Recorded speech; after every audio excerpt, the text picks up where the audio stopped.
أعزائي محبي الدوري المصري، أهلا بكم. ماتش بعنوان أنا رايح فين؟ أنا راجع تاني. الزمالك بيمد الطريق للأهلي للمنافسة واستعادة الصدارة. لما تقرر إنك تكون رد فعل لازم تخسر، خصوصا قدام غريمك الدائم النادي الأهلي.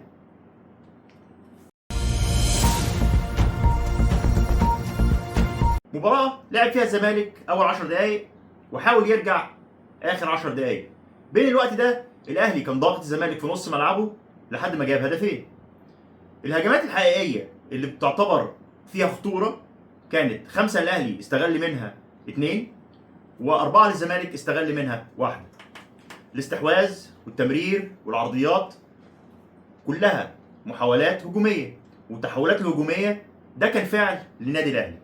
قابلها تراجع وعدم خروج بالكورة وعدم بناء لعب، وكمان قابلها عدم استغلال التحولات الهجومية أو حتى المرتدات من نادي الزمالك. الزمالك ما قدرش يستغل الفراغ اللي كان في نص ملعب النادي الاهلي خصوصا في الشوط الاول. معانا حبه ارقام بتبين احداث وخط سير المباراه. يعني مثلا هنلاقي التمريرات النادي الاهلي عامل 362 تمريره صحيحه، نادي الزمالك عامل 196 تمريره. مش ده المهم، التمريرات دي حصلت في اي مناطق في الملعب. 241 تمريره حصلت في نص ملعب الزمالك، يعني الاهلي نقل 241 تمريره في نص ملعب نادي الزمالك. نادي الزمالك عمل 64 تمريره بس في نص ملعب النادي الاهلي. ده معناه ايه؟ معناه التفوق والرغبه في احراز هدف.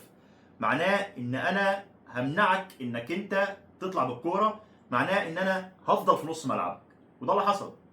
عرضيات الاهلي عمل 24 عرضيه، منهم اربع كرات بس هي اللي صحيحه. الزمالك عمل 7 عرضيات منها 3 بس اللي صحيحه. العرضيات كانت كتير في محاوله للوصول لهدف لخطف الجون، ما تحققش منها الهدف، ولكن هي بتدل على التحولات الهجوميه، التحول الهجومي في نص ملعب الزمالك. الركنيات الاهلي جاله 5 ركنيات، الزمالك ما عملش ولا ركنيه. الشوط الاول اللعب كله كان مايل ناحيه الشمال.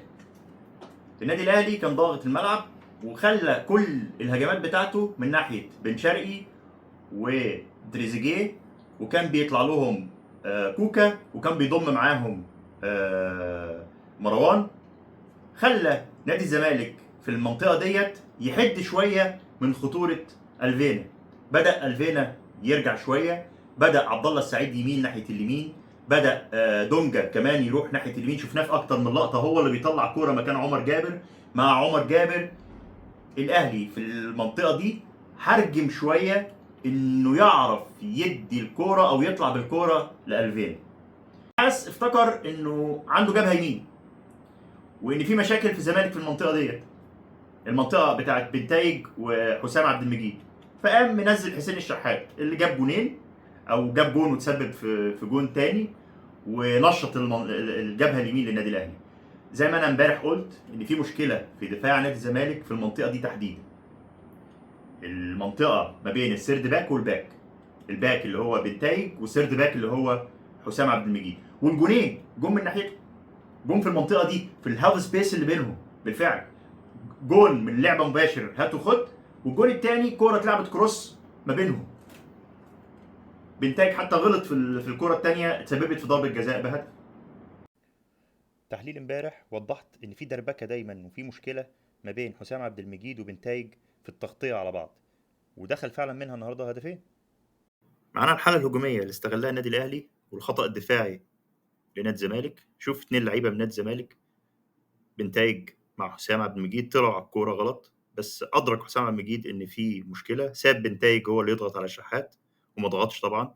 واسماعيل بدل ما يروح مع شريف ويبقى معاه وقف، رجع حسام هو اللي غطى على شريف، اتخلقت المساحه ورا حسام عبد المجيد.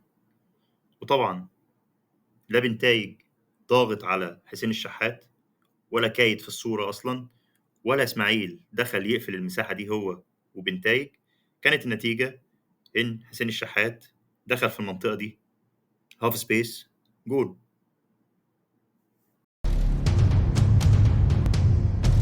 سؤالي لمدرب الزمالك، انت ليه دايما رد فعل، او بمعنى اصح ما بتعرفش تتصرف مع مجريات الامور لما يدخل فيك هدف. يعني ماتش الجونه انت نزلت الشوط الثاني سايب الاستحواذ للجونه لحد ما تعادل معاك. ماتش وادي دجله انت كنت كسبان الشوط الاول، نزلت الشوط الثاني وادي دجله جاب جون والتاني وكسب المباراه.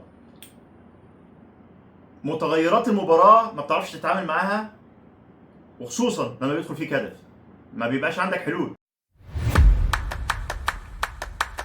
شابوه لفريق الاهلي، كان نازل عايز يكسب رغم ان الفريق بيمر بظروف صعبه. مفيش ماتش بيلعب فيه بتشكيل زي الماتش اللي قبله، تغيير مدربين، تغيير خطط اللعيبه، في مشاكل كانت قبل المباراه كل الناس عارفه وكل الناس اتكلمت عليها. بس ماتش النهارده كان نازل عايز يكسب. شابوه لحسين الشحات نزل غير شكل المباراه وكسب فرقته. شابوه لكوكا لانه دوره النهارده كان قفل المساحات على اخطر واحد في نادي الزمالك هو الفينا اللي ما ظهرش النهارده، ما ظهرش غير في كوره تقريبا في الشوط الاول.